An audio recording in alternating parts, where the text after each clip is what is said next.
Do you ever worry that your kid won't listen, won't do what he's supposed to, won't follow instructions, and you worry, what is wrong?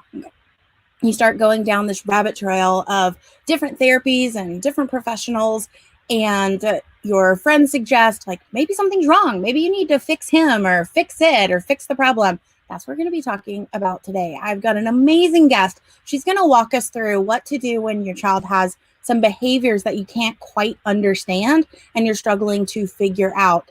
And so I'm going to bring her on. If you're not new here, I like to do my notes. And so all you have to do is let us know, and we will have that. If this is you and you need this today, just let us know right there. And I'm going to bring on our special guest. So hello, Miss Natasha. Hello. Hi. So for people who do not know who you are, can you share a little bit about yourself and your family? So my name is Natasha, and I'm one of the members in the Calm to Chaos group. And I'm a mom of 2 kids. Been married for 10 years. My son is 7 years old, and my daughter is 3 years old. My son is also ADHD, and he's on the autism spectrum. My 3-year-old is very spirited and adventurous. And we currently live in Eastern Tennessee. Awesome. Okay. So talk to me about, why are we here? Where was your life, a couple of years ago before you joined Calm the Chaos? Okay. So before I joined Calm the Chaos, that was back in March of 2020 when I came up on the free Calm the Chaos workshop. My son had been recently diagnosed on the autism spectrum. And that was after a 3-year journey of trying to figure out where some of his behaviors were coming from. Back when he was about 3.5 years old, he was kicked out of a daycare that he had been going to since he was about 6 weeks old. And then got him in another daycare, second daycare, same thing. And his behaviors were like running and being disruptive, not listening, things like that. And so, we had just recently gotten the diagnosis, and we had gone through 1 year of kindergarten, which was like an absolute nightmare with frequent calls from the school, come pick him up, multiple suspensions. And we had just gotten into the IEP, behavior intervention plan process, right before Calm the Chaos.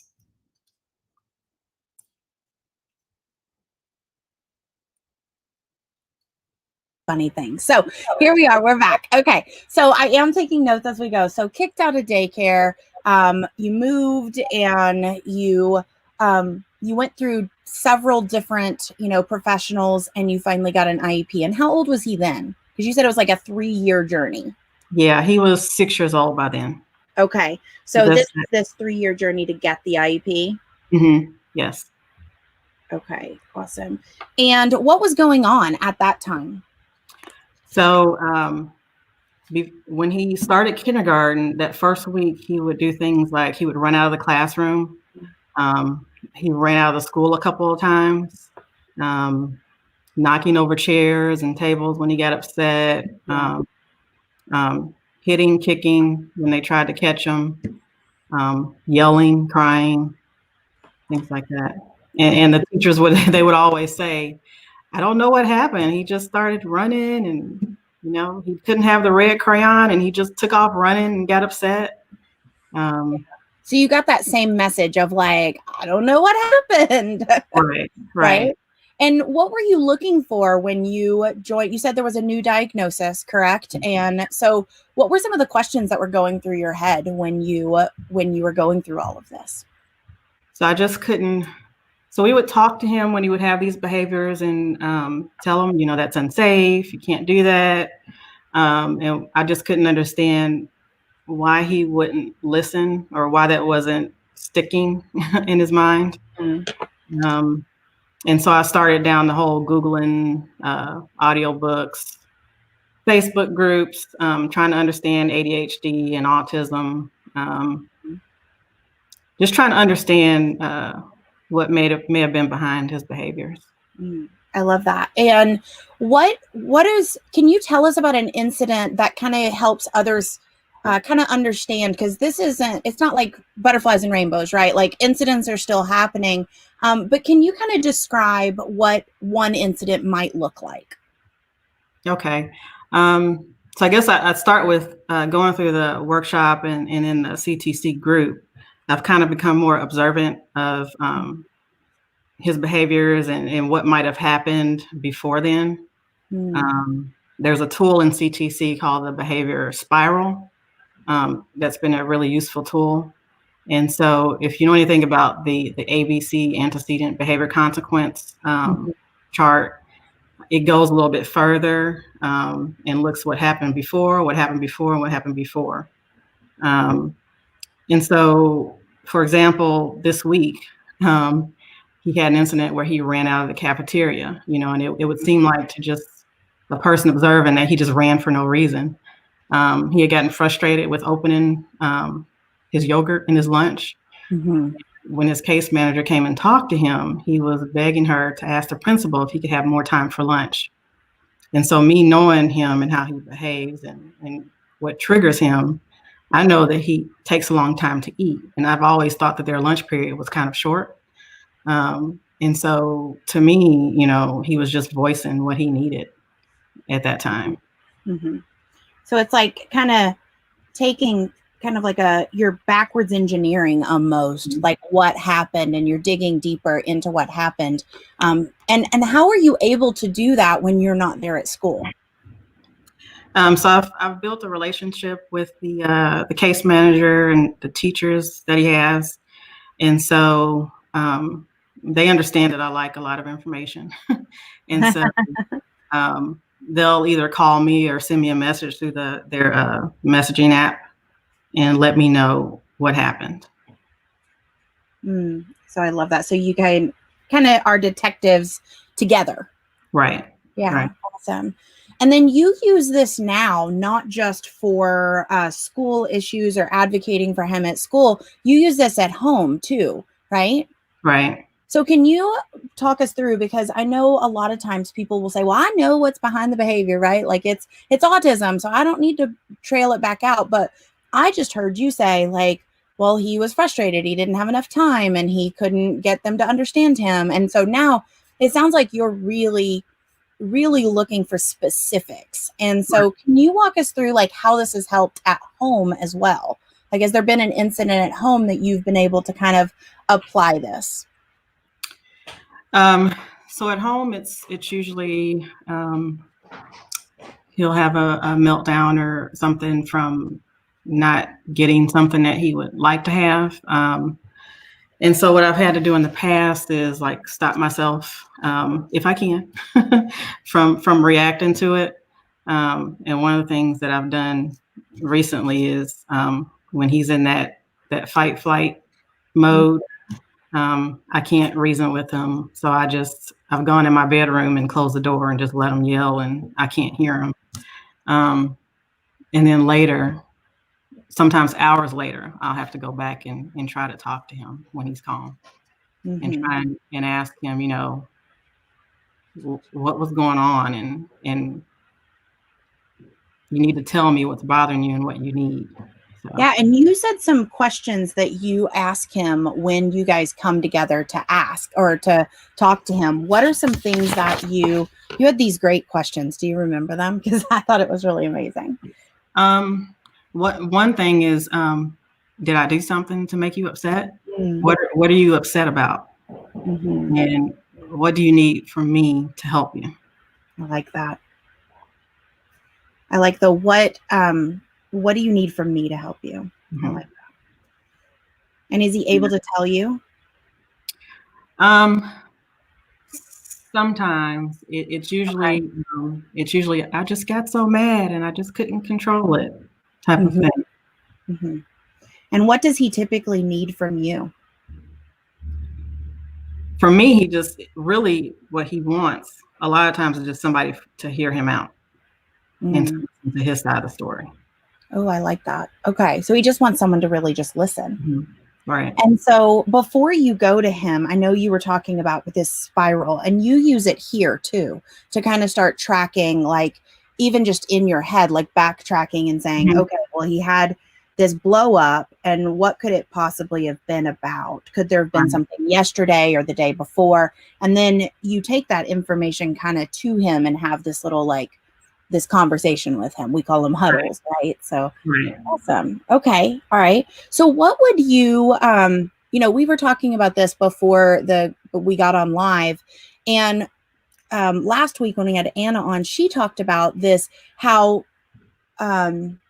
sometimes it's hard being having an out of the box kid who is running or who is not listening, who is not compliant, but is also a different race or culture. And so we were talking about that. Have you ever dealt with any of the fears or thoughts, or have you ever dealt with him being treated differently? Because I know I fear for my son, and he doesn't have to also have the extra piece of dealing with a different culture and race. Right. I haven't had an experience yet, but it's something that's in the back of my mind, because he is 7 years old, so he's still in that cute stage. But my fear is when he gets older, and he gets stronger, taller than the teachers and things, that it might be a different story. But yeah, that's always something that's in the back of my mind. So. Yeah. And what do you wish others knew, that might look at just the behavior and judge him already just from, him running away or him not listening? What do you wish others knew? So I wish others knew that, he's very intelligent. He's very kind. If they would look just beyond the behaviors. I like that. And see the sweet, kind child that he is, I love that. Okay, awesome. And so for anyone who's watching right now who might be thinking, okay, well, I'm wondering why my kid does what they do. I'm wondering, why they don't just listen. I know they can listen. They're intelligent. They're smart. They are very verbal. They can do this. But yet it's not happening. It's not working. And maybe they're trying some older ways. What would you say to them? Okay, so I guess the first thing I would say is to shift your mindset and realize that their behavior is trying to tell you something, and to investigate and try to get down to the bottom of it. And the easier way I found that is to build connections with my child. And he is more willing to come to me with issues. And it's just that connection has helped me understand him a lot better, and be able to be a better advocate for him. So the shift then leads to the connection, and then that connection allows you to advocate for him better. Am I hearing that correctly? Okay, so I love that, because he's more willing then, and then you can then advocate for him. I love that. That's awesome.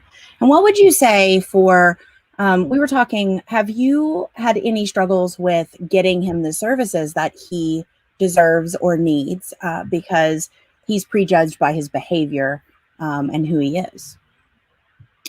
I will say that I haven't really had much of a struggle, and I think it's because I'm in a place where I have good health insurance, and I have access to those things.